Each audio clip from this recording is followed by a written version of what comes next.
هذا القرآن يوحدنا لطريق الخير يوجهنا الله تعالى أنزله ورسول الله معلمنا بسم اللہ الرحمن الرحیم۔ دوم اسماء اشارات، اس میں غیر متمکن کی دوسری قسم اسماء اشارات ہے۔ اس سے پہلے صاحب کتاب میر سید شریف جرجانی رحمۃ اللہ علیہ نے بتایا تھا کہ اس میں غیر متمکن کی 8 قسمیں آتی ہیں۔ ان 8 اقسام میں سے پہلی قسم ضمائر تھے، جس کو ہم نے تفصیل کے ساتھ پڑھ لیا ہے۔ آج ہم اس میں غیر متمکن کی دوسری قسم اسماء اشارات کو پڑھیں گے۔ اسماء یہ اسم کی جمع ہے اور اشارات یہ اشارے کی جمع ہے۔ اسم اشارہ وہ اسم ہے جس کے ذریعے کسی معین چیز کی طرف اشارہ کیا جائے۔ اسم اشارہ وہ اسم ہے جس کے ذریعے کسی معین چیز کی طرف اشارہ کیا جائے۔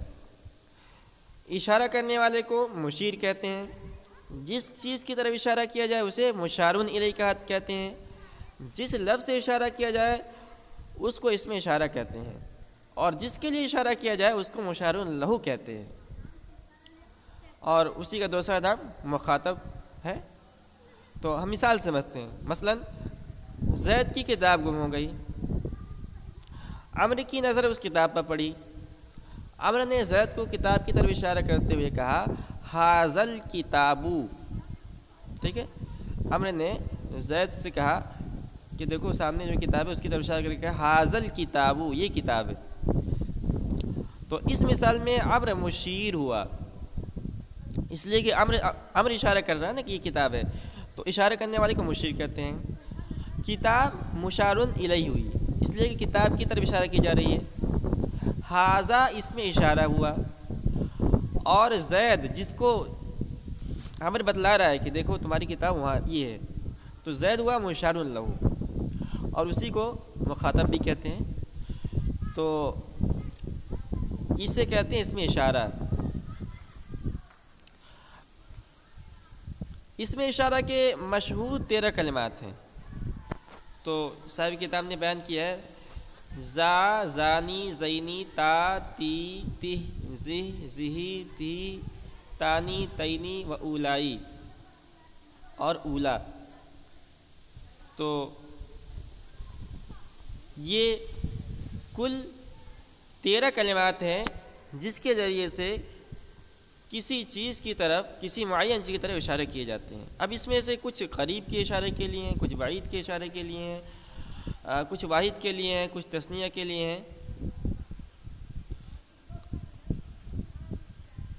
تو ہم اس کو پڑھتے ہیں۔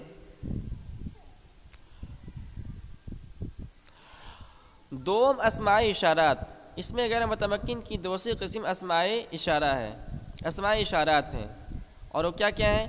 وہ زا، زانی، زینی، تا، تی، تہ، زہ، زہی، تہی، تانی و تینی اور اولائی بمد، اولائی بمد کے ساتھ، یعنی اس کو اولا مت پڑھیے، یہ مد ہے، و اولائی مد کے ساتھ، و اولا بقصر اور اولا قصر کے ساتھ، یعنی اولا کے اندر ہمیں مد نہیں کرنا ہے، تو اولائی کے اندر مد کرنا ہے اور اولا کے اندر مد نہیں کرنا ہے۔ تو یہ کل 13 اسماء اشارت ہو گئے۔ اب ان کلمات کے معنی کو تو صاحب کتاب نے بیان نہیں کیا ہے، لیکن ہمارے سامنے ایک نقشہ ہے، اس کو ہم نے کتاب سے لیا ہے، تو اس کے اندر آپ سمجھ سکتے ہیں۔ تو اس کے اندر آپ دیکھیں کہ اسماء اشارات کے کلمات کے معنی، ٹھیک ہے۔ تو زا یہ واحد مذکر کے لیے ہے، اس کے معنی ایک مرد یا ایک مرد۔ زانی تثنیہ مذکر کے لیے ہے، اس کے معنی 2 مرد۔ زینی تثنیہ مذکر کے لیے ہے، یہ 2 مرد۔ تا، تی، تہ، تہی، زہ، زہی یہ واحد مؤنث کے لیے ہے، اس کے معنی آتے ہیں یہ ایک عورت۔ تانی تثنیہ مؤنث کے لیے ہے، اس کے معنی آتے ہیں یہ 2 عورتیں۔ تینی تثنیہ مؤنث کے لیے ہے، اس کے معنی آتے ہیں یہ 2 عورتیں۔ اولائی مد کے ساتھ، اس کی یہ جمع مذکر اور مؤنث دونوں کے لیے آتا ہے، اس کے معنی آتے ہیں یہ سب مرد یا یہ سب عورتیں۔ اور اولا یہ قصر کے ساتھ، یعنی مد نہیں کرنا، اس کے معنی یہ جمع مذکر اور مؤنث دونوں کے لیے اس کے معنی آتے ہیں یہ سب مرد یا یہ سب عورتیں. تو یہ آپ کے سامنے نقشہ ہے، اس کو آپ دیکھیے اور سمجھ لیں.